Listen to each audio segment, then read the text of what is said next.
आप जरा दिमाग पर जोर डालिए और सोचिए कि क्या कभी किसी लोकतांत्रिक देश के राजा या प्रधानमंत्री ने अपनी जनता से कैमरे पर आकर यह कहा है कि भाई हाथ जोड़ते हैं, अगले 1 साल तक सोना और चांदी मत खरीदो।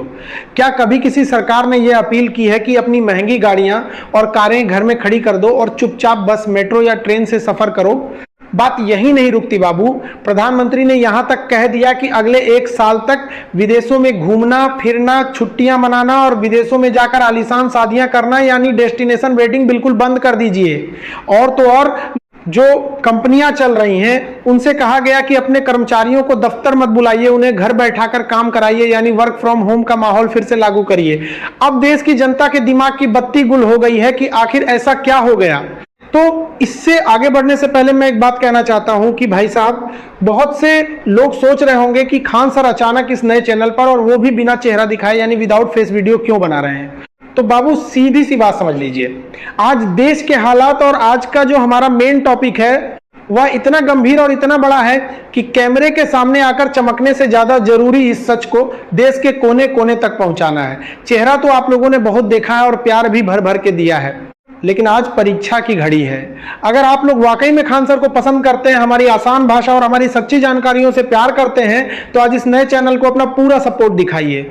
तुरंत इस वीडियो को लाइक कीजिए, चैनल को सब्सक्राइब करके बेल आइकन दबाइए और नीचे कमेंट बॉक्स में पूरे जोश के साथ जय हिंद लिख दीजिए, ताकि बिना चेहरे के भी इस आवाज की गूंज पूरी दुनिया तक पहुंचे और मुझे पता चल सके कि मेरी असली ताकत यानी मेरे छात्र और मेरे दर्शक इस नए सफर में भी मेरे साथ मजबूती से खड़े हैं।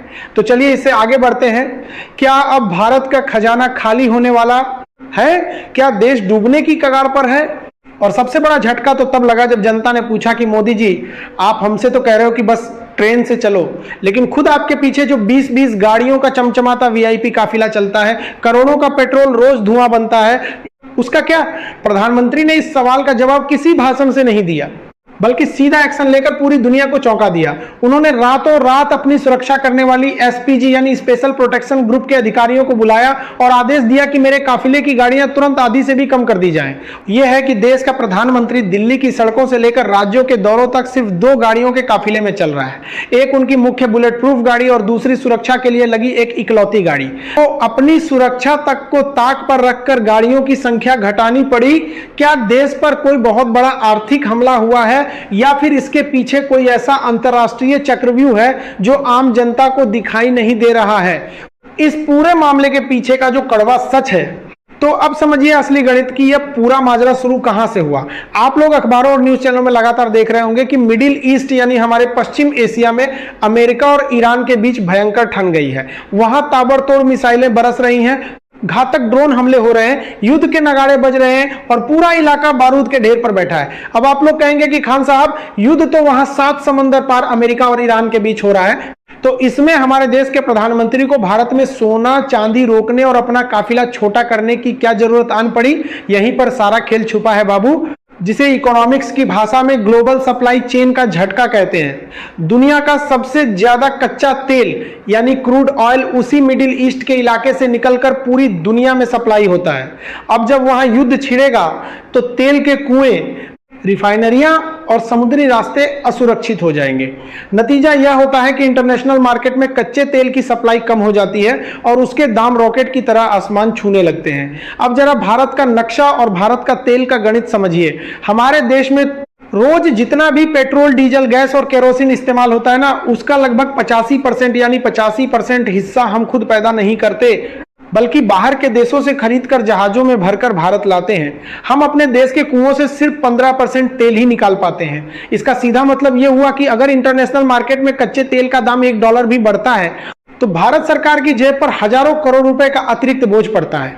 और सबसे बड़ी आफत जानते हैं क्या है? विदेशी बाजार में हमारा भारतीय रुपया नहीं चलता बाबू, वहां चलता है अमेरिका का डॉलर।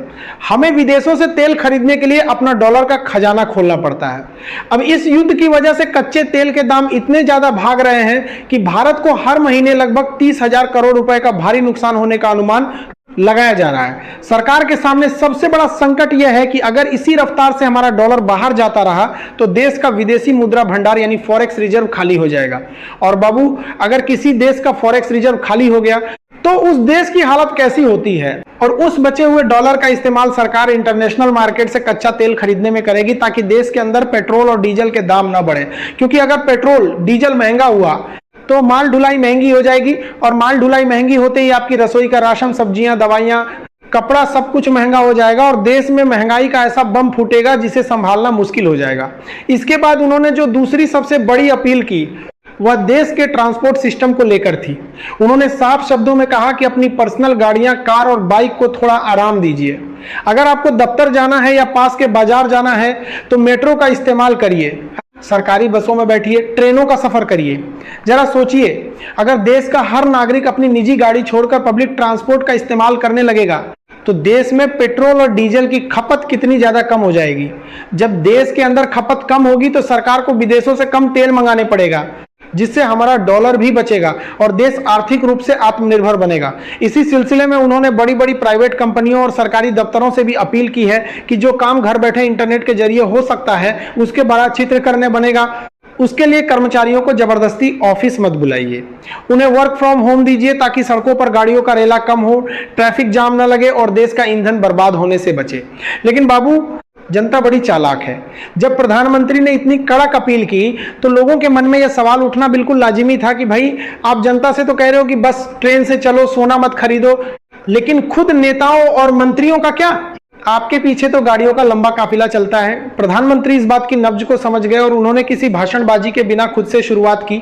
उन्होंने अपने काफिले की गाड़ियां आधी से भी कम करके यह संदेश दिया कि लीड बाय एग्जाम्पल, यानी बताया है अगर देश पर संकट है तो त्याग की शुरुआत सबसे पहले देश के प्रधान को करनी होगी। जब राजा खुद अपनी सुख सुविधाएं छोड़ देता है तो प्रजा को भी उसकी बात माननी ही पड़ती है। और इस फैसले का असर जानते हैं क्या हुआ? प्रधानमंत्री के इस कड़े कदम के बाद हमारे गृह मंत्री अमित शाह, रक्षा मंत्री राजनाथ सिंह और देश के तमाम बड़े मंत्रियों ने भी अपने काफिले छोटे कर लिए हैं। पूरे देश के सरकारी विभागों में खलबली मच गई है।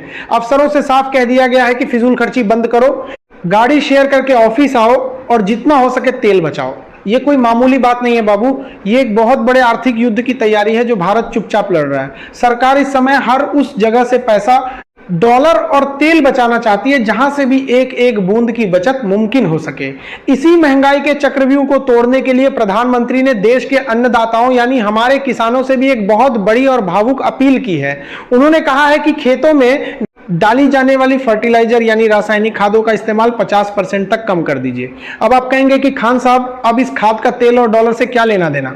अरे बाबू, जो खाद हमारे खेतों में बोरी की बोरी डाली जाती है ना, उसको बनाने का कच्चा माल और बहुत सी खादें विदेशों से इंपोर्ट की जाती हैं। सरकार उस पर लाखों करोड़ रुपए की सब्सिडी देती है ताकि किसानों को वह सस्ती मिले। अगर किसान खाद का इस्तेमाल कम करेंगे और प्राकृतिक या जैविक खेती की तरफ बढ़ेंगे तो सरकार का वो सब्सिडी का पैसा बचेगा और विदेशी मुद्रा भी सुरक्षित रहेगी। इसी तरह उन्होंने खाने के तेल यानी एडिबल ऑयल का इस्तेमाल भी थोड़ा कम करने को कहा है, क्योंकि भारत अपनी जरूरत का बहुत बड़ा हिस्सा पाम ऑयल और सोयाबीन ऑयल के रूप में बाहर के देशों से मंगाता है। यानी कुल मिलाकर सरकार का एक ही टारगेट है कि हर उस चीज का इंपोर्ट कम कर दिया जाए जो बहुत जरूरी नहीं है, ताकि हमारा डॉलर का किला मजबूत रहे। प्रधानमंत्री ने उन रईस लोगों को भी कड़ा संदेश दिया है जो लाखों करोड़ों रुपए विदेशों में जाकर उड़ाते हैं। उन्होंने साफ कहा कि अगले 1 साल तक कोई भी विदेशी टूर मत बनाइए। छुट्टियां मनानी है तो अपने देश के पर्यटन स्थलों पर जाइए, कश्मीर जाइए, कन्याकुमारी जाइए, गोवा या लक्षद्वीप जाइए। इससे देश का पैसा देश में ही रहेगा और हमारे स्थानीय लोगों को रोजगार मिलेगा। उन्होंने डेस्टिनेशन वेडिंग यानी विदेशों के बड़े बड़े होटलों में जाकर होने वाली भव्य शादियों पर भी रोक लगाने की अपील की है। ये पूरा का पूरा जो एक्शन प्लान है, ये भारत को एक बहुत बड़े आर्थिक झटके से बचाने की ढाल है। अब आप खुद सोचिए कि जब देश का प्रधानमंत्री खुद अपनी सुरक्षा को थोड़ा किनारे रखकर सिर्फ 2 गाड़ियों में चल रहा है, देश का पैसा बचा रहा है, तो क्या हमारा और आपका ये फर्ज नहीं बनता कि हम भी इस मुहिम में उनका साथ दें, कि हम इस आर्थिक युद्ध में देश के सच्चे सिपाही बने।